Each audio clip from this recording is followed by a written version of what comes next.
ছেলে মেয়েরা কাঁদে আব্বু এই ইফতারি মোবাইলে চালাইয়া মাঝে মাঝে দেখে কত সুন্দর ফল খায়। সন্তানেরা আশা করে আব্বু আমগো জন্য ইডি আনতে পারো না? মায় কাঁদতেছে আম্মু টাকা নাই তোমার আব্বুর, দোয়া করো আল্লাহ টাকা দিলে তখন আনা হবে। বাবায় কান্না করে রিক্সা চালাইয়া কিছু পাই, এ দিয়া আবার কি করব? বড় লোকের সন্তানেরা সুন্দর জামা কাপড় পরে নাচানাচি করে রাস্তায় ঘুরে। বাচ্চারা তো বুঝে না, ওরাও বাবার একা আব্বু আমাদের নতুন নতুন জামা দাও। বাবায় কান্না করে একা একা আল্লাহ এমন গরিব বানাইছো সন্তানের সামনে চোখের পানি ধরে রাখতে পারি না। আমি আমার স্ত্রী নতুন জামা কাপড় না পরিয়াও কাটাইতে পারবো, এক গ্লাস পানি দিয়াও ইফতারি করতে পারবো, কিন্তু সন্তানের কি দিব? আল্লাহ তুমি এমন গরিব কেন বানাইলা যে সন্তানের সামনে আমি মুখ দেখাইতে পারি না, লজ্জায় চোখের পানি পড়তে থাকে। অথচ পাশের ঘরে অনেক বড় লোক কত ইফতারি ফালায় দেয়, কুত্তায় খায়, কিন্তু পাশের গরিবের ঘরে দেয় না। বরদোয়া করা যদি জায়েজ থাকতো তাহাজ্জুদে হাত তুইলা এদের জন্য বরদোয়া করতাম যে আল্লাহ এদের উপরে তুমি দিনে দুপুরে মানুষের সামনে গজব দিয়া ধ্বংস করে দাও। বরদোয়া করা জায়েজ নাই, এজন্য হেদায়েতের দোয়া করি, আল্লাহ হেদায়েত দান করুন। মক্কায় রসুল আসছেন এমন এক টাইমে যে মক্কার মানুষ পৃথিবীর নিকৃষ্ট খারাপ, নবী আসছেন আদর্শ দিছেন এমন দামি হয়ে গেল, আল্লাহ কয় এরা জান্নাতি, আমি টিকিট দিয়ে দিলাম। সেই নবীর আদর্শ ১৫০০ বছর পরে আমরা গ্রহণ করছি। আজকে আমগো ময়দানটা বেহেশতের বাগানের মতো, নিয়ন্ত্রণের জন্য কোনো পুলিশ টুলিশ লাগেনি বলেন? তাহলে নবীর আদর্শের আকর্ষণ আছে না নাই? আছে। রসুল তো চ্যালেঞ্জ দিয়ে গেছেন। আজকে আমরা মুসলমান বুঝি না, কিন্তু বিধর্মীর ঘরে জন্ম নিয়া অনেকে বুঝে আর কালেমা বলে। আর আমরা মুসলমান নবীরটা জবাই করি, বেঈমানেরটা গ্রহণ করি। নবী কইছে চুল কাটো চারদিক সমান, মুসলমান নবীরটারে জবাই কইরা বেঈমানের পাছাটা গোলামি করে। চুল খাইটা ইন্দুর আর বান্দর হয়ে গেছে, মদিনার উম্মত হইতে রাজি না, বেঈমানের পাছাটা গোলাম হইয়া ওই নাস্তিকদের স্লোগানে এরা মানুষ না, কয় কি, কয় বান্দর। চুল কেটে এখন বান্দর হয়ে গেছে, সাইজটাও বান্দরের মতো। আর মোবাইল চালাইয়া সারা রাত কার্টুন হয়ে গেছে চেহারা, কার্টুন। লজ্জা শরম না থাকলে আর কি করা? রমাজানুল মুবারক, বড় লোকেরা গরিবের হক আদায় করো। আপনি নামাজি ভরেন না, কি কবরের চিন্তায় অস্থির হয়ে গেছি, নামাজ পড়বো কখন?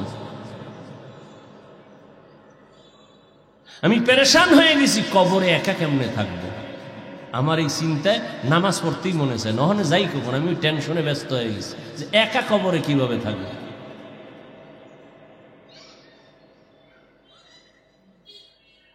হ্যাঁ, হিন্দুরাও রোজা রাখে, খ্রিস্টানেরাও রোজা রাখে, ইহুদিরাও রোজা রাখে, আমরাও রাখি, এক নাকি? ওরা না খাওয়ার সাধনা করে, আমরা আল্লাহ পাওয়ার সাধনা করি। কথা বুঝেননি? তাহলে রোজার ব্যবধান আছে না নেই? ইহুদিরাও কিন্তু সারাদিন রোজা, সাহারি খায় না।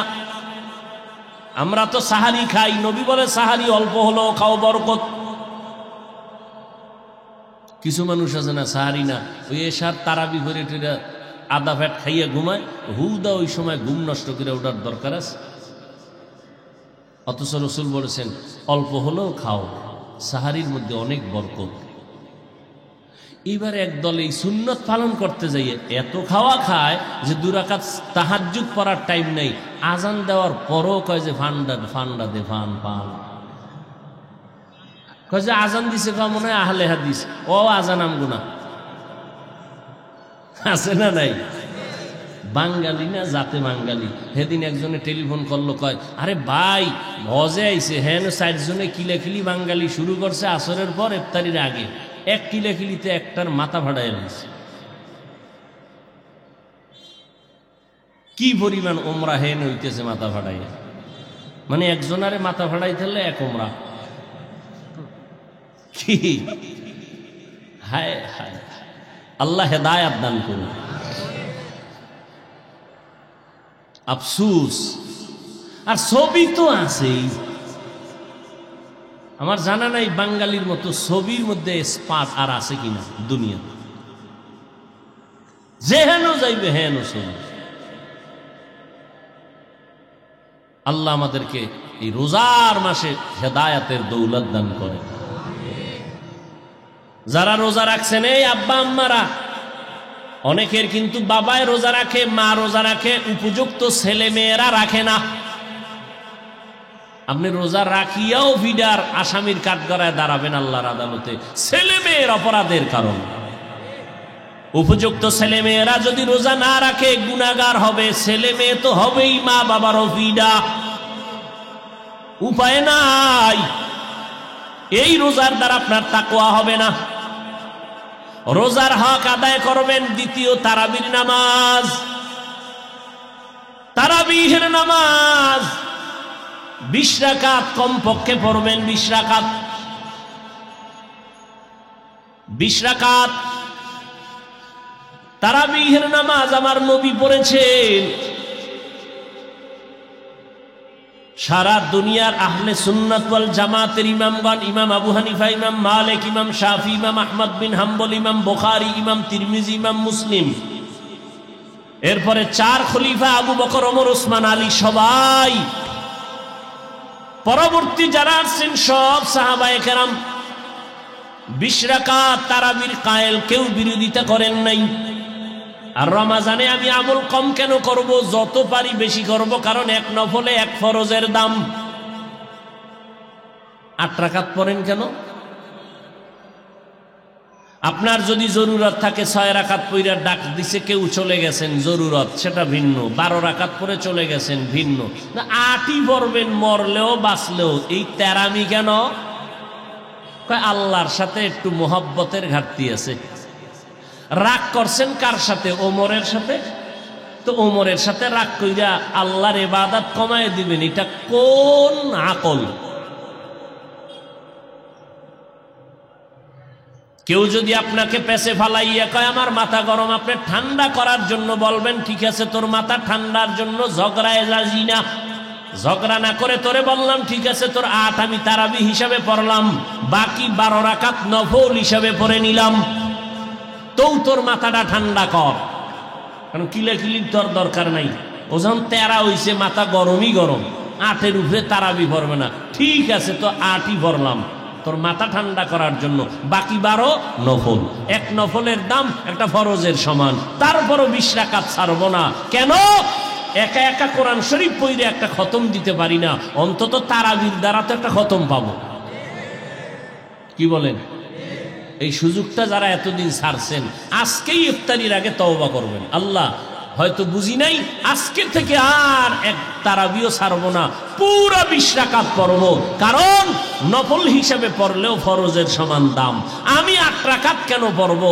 আমার নবী পড়েছেন 20 রাকাত। সবাই এরপরে ওমরে ফারুক যখন 20 রাকাত চালু করলেন জামাতের সাথে, কিসের সাথে? তখন কিন্তু আম্মা জান আয়েশা রাদিয়াল্লাহু আনহা জিন্দা। মসজিদে নববী তো পাশেই নবীজির হুজরা, নবীজির কবর, রওজা, পাশে আম্মা জান আয়েশা থাকতেছেন। খুব খেয়াল করেন, এই পয়েন্টগুলো খেয়াল করেন। তো আম্মাজান কি জিন্দা, দীর্ঘ প্রায় 40 বছর আম্মাজান জিন্দা। তারাবি চলতেছে আম্মাজানের ঘরের পাশে। নবীজির যারা মদিনায় গেছেন, নবীজির রওজা মোবারকের পাশেই তো রিয়াজুল জান্নাহ, মসজিদে নববী। এখন তো বড়, তখন তো ছোট ছিল। ওখানে তারাবি চলছে 20 রাকাত। আম্মাজান একদিনও তো কইলেন না ওমর কামটা কিন্তু ভালো করো নাই। আর দলিল লাগবে, আর দলিল লাগবে। প্রতিদিন 20 রাকাত জামাতের সাথে তারাবি চলছে, পাশেই আম্মাজানের হুজরা, আম্মাজান ভেতরে, এখানে ওমর তারাবি পড়াচ্ছেন 20 রাকাত। 12 কি বলে পুরা রমাজান 40 বছরের মতো আম্মাজান জীবিত ছিলেন। একদিন তো বলেন না ওমর তুমি এই কাজটা তো ঠিক করো নাই, আমার রসুল তো এটা পছন্দ করতেন না। অথচ আম্মাজান পাশে বৈশা তেলাওয়াত শুনতেন, তেলাওয়াত করতেন, খুশি। কেন? নবীর দিল চাইছিল যে পুরা রমাজান যদি তারাবিটা চালু করতে পারতাম, কিন্তু জামাতের সাথে করলে আল্লাহ যদি ফরজ কইরা দেয় তো উম্মতের কষ্ট হবে। কিন্তু নবী চাইছেন আমার উম্মতরা পুরা রমাজান জামাতে তারাবি পড়ুক। এবং কম পড়বে কেন? তারাবি তো বেশির রেওয়ায়াত বেশি, কমের হাদিস কম। 8 রাকাতের 1 হাদিস আছে, আর 20 রাকাতের হাদিস, 23 রাকাতের হাদিস, 40 রাকাতের হাদিস, 50 রাকাতের হাদিস। তাহলে তারাবির হাদিস বেশির তুলনায় তারাবির রাকাতের সংখ্যার কম সংখ্যার হাদিস বেশি না বেশি রাকাতের হাদিস বেশি? আপনি কম পড়বেন কেন? কারণ কি? কি সমস্যাটা কি? আপনি মাজায় ব্যথা থাকলে ঔষধ খান। আপনি এত বড় একটা রমাজান পাইয়াও আপনি তারাবি বেশি পড়বেন না, তেরামি করবেন যে 8-এর বেশি পড়বো না। এই জিদ করেন কার সাথে? এই জিদটা কার সাথে করেন আপনি? কি বিষয়টা কি আপনার? আপনি কার ইবাদত করেন? আল্লাহর না অন্য কোনো বুজুর্গ, আপনার কোনো নেতার? কি বিষয়টা কি আপনার? আপনি 8 রাকাতের 1 হাদিস পাইছেন যেটা তাহাজ্জুদের হাদিস, এটা তারাবির মধ্যে লাগাই দিছেন। এরপরও আপনি বড় বড় হাদিসগুলো দেখেন না, 20 রাকাত, 40 রাকাত, 23 রাকাতের হাদিসগুলো, এত এত হাদিস। ইমাম আবু হানিফা পড়ছে 20 রাকাত, আপনার কাছে ভালো লাগে না? ইমাম বুখারী পড়ছেন 20 রাকাত, আপনার কাছে মজা লাগে না? কি বিষয়টা কি আপনার?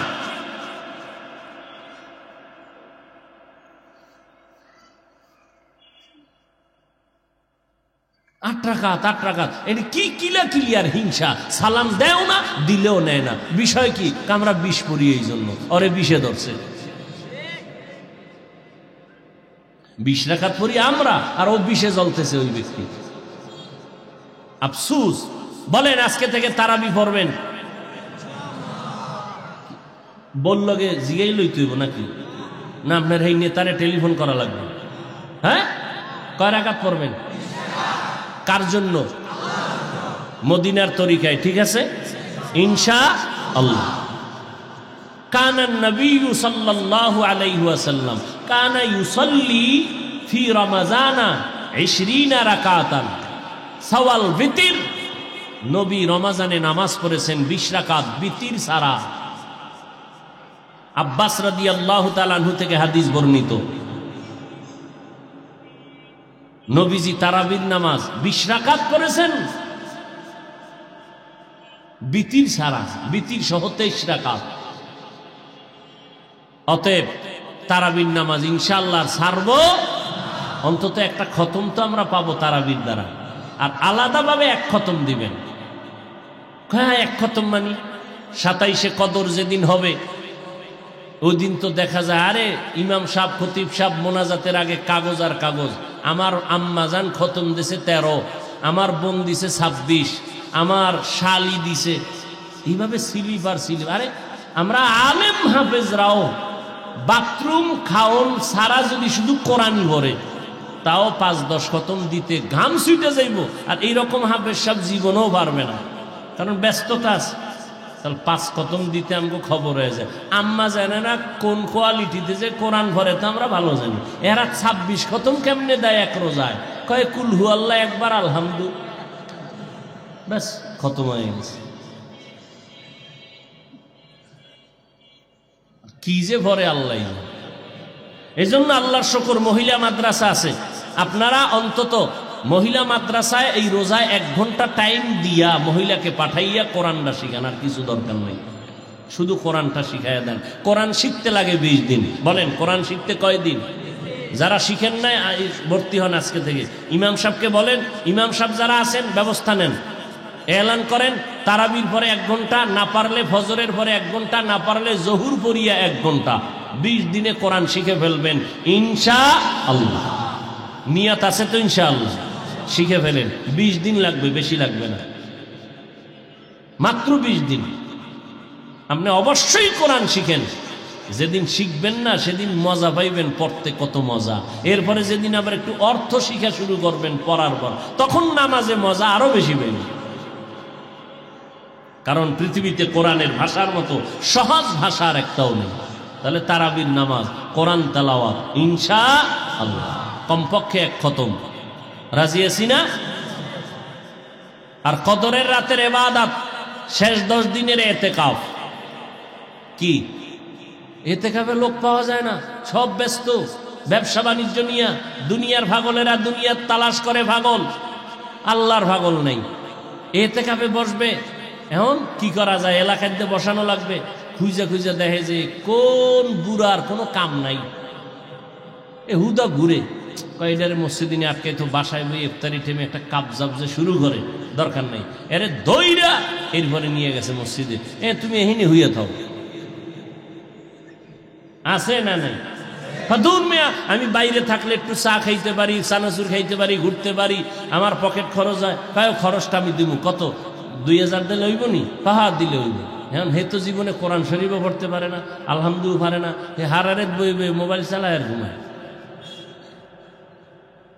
এই নিয়ে এতেকাফ, এতেকাফে তো বসতে হবে যুবক, যারা ইবাদত করলে আল্লাহ খুশি, যারা কোরআন শরীফ পড়তে পারেন। আমি বুঝতেছি না কোন ভাবে বললে আপনারা এই কথাটাকে অ্যাকসেপ্ট করবেন। কোরআন শরীফ পড়তে পারে না, সে কেন যাবে ইতিকাফে? বুঝান আমাকে। সেখানে গিয়ে কোরআন তেলাওয়াত করবে প্রতিদিন, একদিন না পারলে পুরা 10 দিনের মধ্যে 3, 4, 5 খতম করে ফেলবে। এমন এক লোককে ইতিকাফে বসাবেন, সারা রাত তাহাজ্জুদের নামাজ পড়বে, এলাকাবাসীর জন্য কলিজা ভরে দোয়া করবে, কাঁদবে।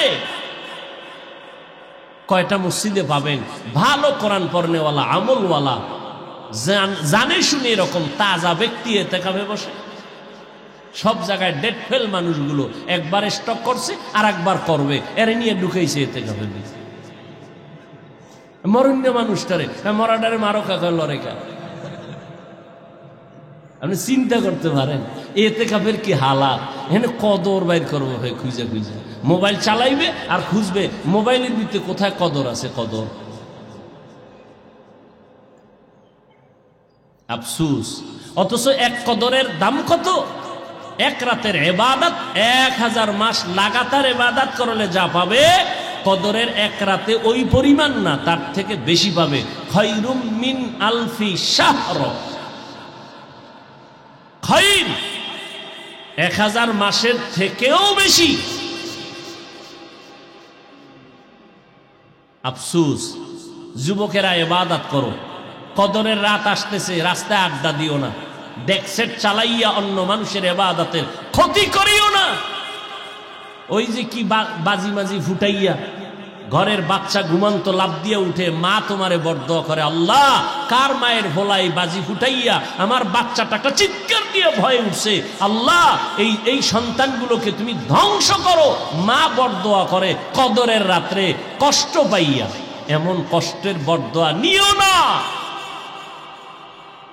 তোমার যদি ইবাদত করতে কষ্ট হয় তুমি ঘুমাও, তারপরও মানুষের বরদোয়া নিও না, মানুষের বরদোয়া নিও না। আগের থেকে ভ্যান রেডি, আড্ডা দিবে, ঘুরবে। আর হুন্ডা তো আছেই, যাবে কই? কক্সবাজার তো যাওয়া যাবে না, এখন নতুন জায়গা হয়েছে কি মাওয়া, হেন যাইব হারাডা রাত। আফসোস, কদরের রাত এত বড় দামি রাত, সেই রাতে যদি কেউ গুনাহ করে এর উপায়টা কি হবে? এ ঈমান নিয়ে মরতে পারবে কিনা সন্দেহ। আফসোস তার জন্য। নবী বরদোয়া করে গেছেন যারা রোজার মাস পাইয়া গুনাহ থেকে বাঁচতে পারলো না। নবী বলেন আল্লাহ পাকের লানত, ফেরেশতাদের লানত, আমি নবীও অভিসম্পাদ দিলাম, ধ্বংস হয়ে যাক ওই ব্যক্তি যে রোজার মাস পাইয়া গুনাহ থেকে বাঁচতে পারলো না। এজন্য ওমরের মতো বান্দা ঈদের দিন কাঁদতেছেন, আল্লাহ আমি জাহান্নাম থেকে মুক্তি পাইলাম কিনা ভয় লাগতেছে। আবু হুরায়রা বলেন, সাহাবী, খলিফাতুল মুসলিমিন, আপনার জান্নাতের টিকিট আছে, আবার কাঁদেন কেন? বলে আল্লাহ যদি আমার কোনো আমলে বেজার হইয়া টিকিট ক্যান্সেল করে দেয়, আমার উপায় কি হবে? এই জন্য আমি ভয়ে কান্না করি। আপনার তো সেই হিসাবে কান্না করতে করতে মইরে যাওয়া উচিত। আর কালা চশমার হুজুরে কান্নার বিরুদ্ধে লাইভ দেয়, লাইভ। চিন্তা করেন কেতনা বড় দাজ্জাল, ইসলামের ব্যানারওয়ালা দুশ্মন। কান্না চরমনেওয়ালারা বা কোনো আল্লাহওয়ালারা কান্নার ওয়াজ করলে এটার বিরোধিতা যদি কোনো আলেম করে, খোদার কসমে আলেম ভণ্ড। মিয়া থানা, এটা কোন থানা? একজন আসামি থানায় নিয়ে ভিড়াইতেছে, কোনো কান্না নাই, হুদা চিল্লায়, কোনো চোখে পানি নেই। অথচ কোনো আল্লাহওয়ালার বয়ান চলতেছে, কোনো মানুষ কাঁদতেছে, পিডাইলেও কাঁদে না। আর ওয়াজের প্যান্ডেলে একটা মানুষ কেন কাঁদে? তুমি এটাকে হালকা কেন মনে করেছো? এই এক ফোঁটা চোখের পানির দাম কত তুমি জানো? বিরোধিতা কেন করো? মদিনার নবী বলেন এই এক ফোঁটা চোখের দাম কত, পানির দাম। আল্লাহ পাক এই এক ফোঁটা চোখের পানির কারণে জাহান্নামের আগুন হারাম করে দিবেন।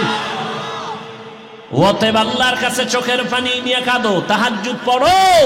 11 মাসে তোমাকে যদি বলি প্রতিদিন 5000 টাকা দিব 2 রাকাত তাহাজ্জুদ, কয় হুজুর সম্ভব না, কারণ ঘুমানোর টাইম পাই না, ভোর রাত্রে তাহাজ্জুদ কেমনে পড়ব? অথচ রমাজানে সাহারি খাওয়ার পুরা টাইম হলো তাহাজ্জুদের টাইম। খানা খাইয়া হোক বা খানার আগে হোক 2 রাকাত তাহাজ্জুদ পড়িয়া আল্লাহর কাছে দোয়া করেন। রমাজানে দোয়া করলেই কবুল। আল্লাহ গো, আমার ব্যবসায় ঝামেলা সমাধান করে দাও, আমার মেয়ের জন্য ভালো পাত্র নাই, ব্যবস্থা করে দাও, ছেলের জন্য ভালো মেয়ের ব্যবস্থা করে দাও। ও আল্লাহ, আমার সন্তান কথা শুনে না, বাধ্য করে দাও। ও আল্লাহ, আমার ব্যবসায় সমস্যা সমাধান করে দাও। ও আল্লাহ, আমার মা অসুস্থ, তুমি সুস্থ করে দাও। ও আল্লাহ, আমার সন্তান অসুস্থ, তুমি সুস্থ করে দাও। ও আল্লাহ, সবার সাথে মোহাব্বত বাড়ায় দাও। ও আল্লাহ, আমার জীবনকে তুমি সুন্দর করে দাও। ও আল্লাহ, আমার চোখে পানি আসে না, কান্নাওয়ালা চক্ষু দান করো। গত রমাজানে মা বাবা নিয়ে ইফতারি করলাম, আজ আমার মা কবরে, বাবায় কবরে। ও আল্লাহ, তাদের মাফ করে দাও। রমাজানে দোয়া করবেন সব সময় কবুল, তাহাজ্জুদেরটা তো আরো আগেই কবুল। অতএব তাহাজ্জুদ নামাজ পড়ে, খানার আগে হোক পরে হোক, আজানের আগে 2 রাকাত তাহাজ্জুদ পড়বেন তো ইনশাআল্লাহ। আল্লাহ কবুল করেন, দোয়া করবেন। আল্লাহ রোজার মাধ্যমে রহমত দান করো, আল্লাহ রোজার মাধ্যমে মাগফিরাত দান করো, নাজাত দান করো। রোজার দ্বারা তাকওয়া অর্জন করার তৌফিক দান করো, জবানকে হেফাজত করো। আর হাঁটতে চলতে উঠতে বসতে একটা দোয়া পড়বেন, পারবেন না ইনশাআল্লাহ? আমল করেন, বেশি দোয়াটা পড়বেন। যদি কেউ কয় পারি না, তাহলে তার কচু গাছের সাথে রশি লাগায় মরা দরকার। এই সহজ দোয়াটাও যদি কেউ কয় পারি না, রব্বানা আতিনা ফিদ দুনিয়া হাসানা ওয়া ফিল আখিরাতি হাসানা ওয়া কিনা আযাবান নার। এই দোয়াটার মধ্যে রহমতের 10 রহমতের কথাও আছে, মাগফিরাতের 10 দিনের মাগফিরাতের কথাও আছে, লাস্টে নাজাতের 10 দিনের নাজাতের কথাও আছে। এটা এমন একটা পাওয়ারফুল দোয়া, কোরআন শরীফের আয়াত। ওলামায়ে কেরাম বলেছেন পুরা রহমতের 10 দিন অন্য কোনো দোয়া না পারলে এটা পড়ো, মাগফিরাতের 10 দিন এটা পড়ো, নাজাতের 10 দিন অন্য দোয়া না পারলে এটা পড়ো। এটার মধ্যে সব আছে। রব্বানা আতিনা ফিদ দুনিয়া হাসানা ওয়া ফিল আখিরাতি হাসানা। কত সুন্দর কথা। ও আল্লাহ, দুনিয়াতে আমাকে কল্যাণ দান করো, রহমত। এরপরে মাগফিরাত, আখিরাতের ময়দানে আমাকে কল্যাণ দাও গুনাহ মাফ করার মাধ্যমে। ওয়াকিনা আযাবান নার, ও আল্লাহ, জাহান্নাম থেকে তুমি নাজাত দান করো। কত মজার দোয়া। সব সময় দোয়াটা পড়বেন, প্রতিদিন চেষ্টা করবেন 100 বার দরুদ শরীফ, 100 বার ইস্তেগফার। আর হাঁটতে চলতে আল্লাহর জিকির করবেন, লা ইলাহা ইল্লাল্লাহ, লা ইলাহা ইল্লাল্লাহ। আল্লাহর জিকিরের জগতে এটা উত্তম জিকির। বেশি বেশি বেশি বেশি জিকির করবেন, কলব সাফ হয়ে যাবে। কোরআন তেলাওয়াত করবেন। এই মিয়া কাম নাই, জহুর কইরা কোরআন শরীফ মসজিদে নাই, কথা বলেন না কেন? এই টাইম আছে, একটু খুলে খুলে তাকাইয়া দেখবেন। পড়তে তো পারেন না, একটু দেখবেন তাকাইয়া, আর আল্লাহকে দিল খুলে বলবেন, আল্লাহ এই কোরআন দিয়া হুজুরেরা বয়ান করে আর আমরা কান্দি, আল্লাহ আমি যদি একটু পড়তে পারতাম। ওলামায়ে কেরাম বলে আল্লাহরে দেখবা, আল্লাহ দেখার আয়না কোরআন। আল্লাহ দেখার আয়না কি? तेरा आईना आलो में रंग बू है, तेरा आईना आलो में रंग बू है, जिधर देखता हो उधर तू ही तू है। অতএব আল্লাহর কাছে দোয়া করেন, আল্লাহ এই রমাজানের মাধ্যমে মুত্তাকি বানাও। মুত্তাকি হলেই বিনা হিসাবে জান্নাত। গুনাহ করব না, জবান দ্বারা গালি দিব না, জবান দ্বারা গীবত করব না, জবান দ্বারা কোনো গীবত শেখায়াত কোনো মিথ্যা কথা বলবো না, ইনশাআল্লাহ। আল্লাহ তৌফিক দান করেন।